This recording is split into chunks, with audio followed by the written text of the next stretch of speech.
तो राष्ट्रीय सुरक्षा की बात की है। राष्ट्रीय सुरक्षा की खातिर या उसके कारण मस्जिदों को ध्वस्त किया गया है। मैं आपसे आपके सही चैनल जो भी आप आए हैं आपके माध्यम से ये एक सवाल रखना चाहता हूँ कि राष्ट्र की सुरक्षा को पत्थरों से क्या नुकसान है। इंसान तो खतरा हो सकता है क्योंकि इंसान भला हो सकता है, इंसान बुरा हो सकता है, इंसान में अच्छाइयाँ भी हो सकती है, इंसान गलत हो सकता है, इंसान कातिल हो सकता है, इंसान जालिम हो सकता है, इंसान देश का दुश्मन हो सकता है, इंसान माँ बाप का दुश्मन हो सकता है, इंसान भाई बिरादरी का दुश्मन हो सकता है। लेकिन पत्थर किसी का दुश्मन नहीं, पत्थर बोलते नहीं हैं। इसलिए ये पत्थरों को, अगर पत्थर दुश्मन होते तो मुगलों के बनाए हुए दिल्ली या कहीं देश के दूसरे हिस्सों में जो पत्थर बड़े बड़े कंस्ट्रक्शन पड़े, इन सारों को पहले ध्वस्त किया जाता कि हमारे देश को इन पत्थरों से ख़तरा है। इस चीज़ का सवाल है। अगर देश की सरहदें सुरक्षित नहीं हैं इन मस्जिदों की वजह से तो आप भले उसको ध्वस्त कीजिए, लेकिन ख़तरा इंसानों से हो सकता है, पत्थरों से नहीं हो सकता। ये पत्थर आस्था के पत्थर हैं। ये पत्थर लोगों के जब दिल में सुकून नहीं होता, लोग परेशान हो जाते हैं, तब इन पत्थरों के सामने खड़े होकर के अपने मालिक को याद करते हैं। वही पत्थर है जिस पत्थरों से लोगों को सुकून मिलता है। उस पत्थर से देश को नुकसान नहीं है, न देश की जनता को नुकसान है। यही चीज़ है। इसलिए हम चाह रहे हैं कि हमारी आवाज़ को दिल्ली की सरकार तक, जयपुर की सरकार तक पहुंचाएं कि हमारी इस आवाज़ को आप सुनो। इसीलिए आपको पता होगा बाड़मेर के अंदर इससे पहले भी एक वो यात्रा निकली, एक संदेश दिया गया आपसी भाईचारे हिंदू मुसलमान का, जो पूरे मुल्क में एक मिसाल बना है।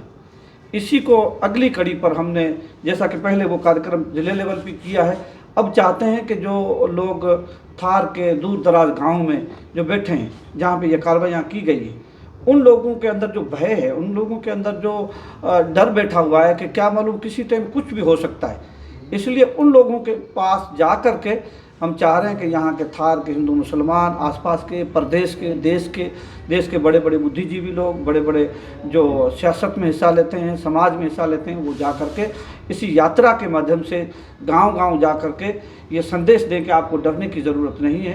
सारा देश हिंदू मुसलमान सब आपके साथ में है। आप शांति के साथ अपने आशियानों में, अपने घरों में आप आराम करें, बैठें, अपने बच्चों को, अपने परिवार को संभालें। ये देश की जनता आपके साथ में है और इसी माध्यम से हम इन जनता के आवाज़ के माध्यम से हम सरकार से भी ये संदेश देना चाहते हैं कि आप पब्लिक के बादशाह जब बनते हैं, आप पब्लिक के जब आगेवान हैं, आपके पास जिम्मेदारी है, आप पब्लिक की आवाज़ को सुनें। आप अपनी मन की आवाज़ को, मन की बात को न सुने, आप पब्लिक के अंतरात्मा की आवाज़ को सुन करके तवज्जो दें कि जो इंसान, अभी इन्होंने जो नोटिस दिए हैं, मैं मेरे खेत के अंदर बैठा हूँ, मेरे 4 घर बने हुए, मेरे को नोटिस दे दिया है कि भाई तुम्हारे खेत के अंदर तुम क्यों बैठे हो, कहाँ बैठेंगे हम। अगर कोई आबादी ज़मीन में बैठा है तो बोल रहे हैं कि आबादी के अंदर तुम्हारे पास पट्टा नहीं। सरकार से यही तो अनुरोध है कि तुमने 70 साल में लोगों को पट्टे नहीं दिए, 70 साल में तुम लोगों को पानी नहीं पहुंचा सके। कोई भी सरकार हो, हम कांग्रेस बीजेपी की बात नहीं कर रहे हैं। अगर 70 साल में तुम पानी पहुंचा नहीं पाए, तुम लाइट पहुंचा नहीं पाए, अभी थोड़ा थोड़ा काम हुआ है, तुम्हारा 70 घंटों के अंदर का 7 घंटे के अंदर तुम्हारा बुलडोजर तो पहुंच जाता है। बुलडोजर से नहीं होगा। इस देश को चलाना है, इस देश की आवाम को सुख संपन्न देना है। इसलिए अगर इंसान को, अब जैसा कि मैं बैठा हूँ, मैं इस देश में हमेशा जीने वाला नहीं हूँ, 4 दिन जीऊँगा, 50 साल की ज़िंदगी हो कि 60 की हो, जो भी है, फिर इस दुनिया से जाना है। अच्छे काम करके जाएगी सरकार या हम सब कुछ जो भी जाएंगे तो हमेशा नाम रहेगा।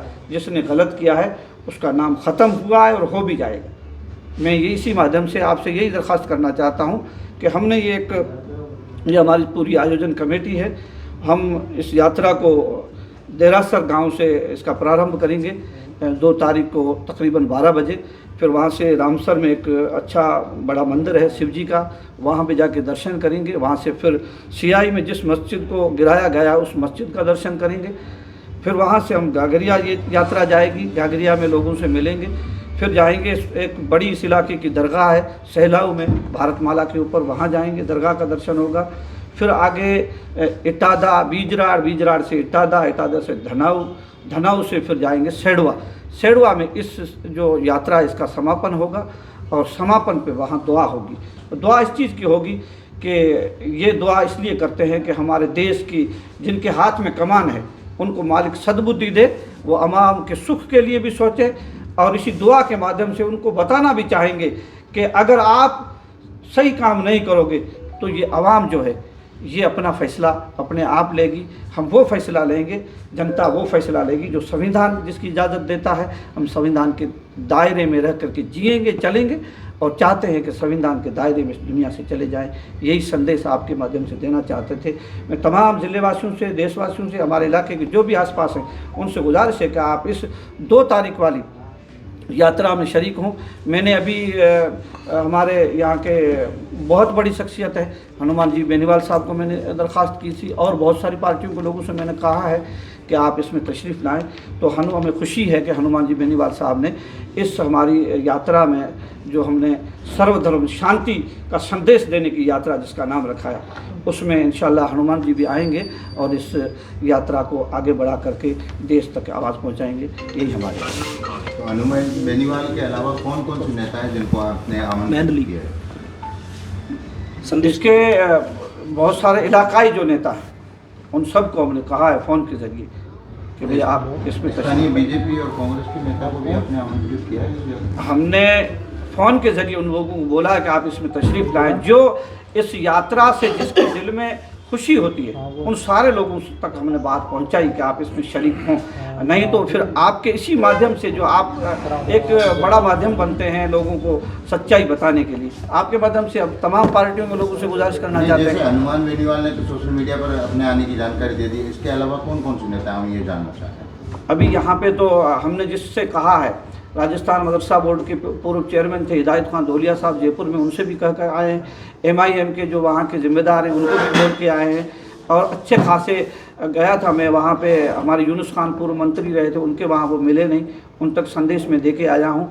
अब अभी तक उनका कोई ट्वीट नहीं आया है, सिर्फ हनुमान जी का ही आया है और यहाँ पे आसपास के इलाकाई उम्मीद है कि सब आएंगे। सर, वर्षों से हिंदू और मुसलमान एक रहता आया, आज के समय में आपके द्वारा जो बताया जा रहा है कि मस्जिद तोड़ी जा रही है, इसके पीछे किसका हाथ है और क्या है? नहीं, हाथ तो अपन किसको कह सकते हैं, कोई यहाँ की आवाम का, यहाँ की जनता का हाथ नहीं है। लेकिन हो सकता है कि कुछ लोग हों जिनकी सोच हो कि कैसे, अब धार्मिक स्थल है, मुझे तो समझ में नहीं आता कि कैसी बात करूं कि एक मुसलमान हो के मंदिर के ख़िलाफ़ भी नहीं बोल सकता, क्योंकि हमारे अंदर ये आस्था है कि मंदिर एक आस्था की जगह है। एक हिंदू होकर के भी मस्जिद के ख़िलाफ़ कभी न बोला है, इसलिए हम सीधा किसका नाम लें जब हमारी धरती पे, हमारी मारवाड़ में, हमारी इस थार में कोई मस्जिद के ख़िलाफ़ नहीं, कोई मंदिर के ख़िलाफ़ नहीं। इसलिए हाथ की बात नहीं करते हैं, लेकिन पूछना तो सरकारी उन अमले से चाहिए कि तुमको रात को किसने हुक्म दिया कि सुबह में जाके गिराओ, उनसे सवाल करना चाहिए और सही बात तो वही बता सकते हैं जो सरकारी अमला है। बाकी इस आपके माध्यम से तमाम थारवासियों, हिंदू मुसलमान से गुजारिश करना चाहते हैं कि आप इसी यात्रा में शरीक होकर के इलाके की शांति, आपसी भाईचारे और जो लोग भयभीत हैं उनके बीच में जा कर के उनको ढांढस बधाएं कि आपको डरने की ज़रूरत नहीं। सरकार दिल्ली में हो या जयपुर में हो, लेकिन हम जो बैठे हैं ये हम सब आपके साथ में हैं और अपनी आवाज़ से इंशाअल्लाह सरकार भी आवाज़ में आवाज़ मिलाएगी, वक्त आएगा।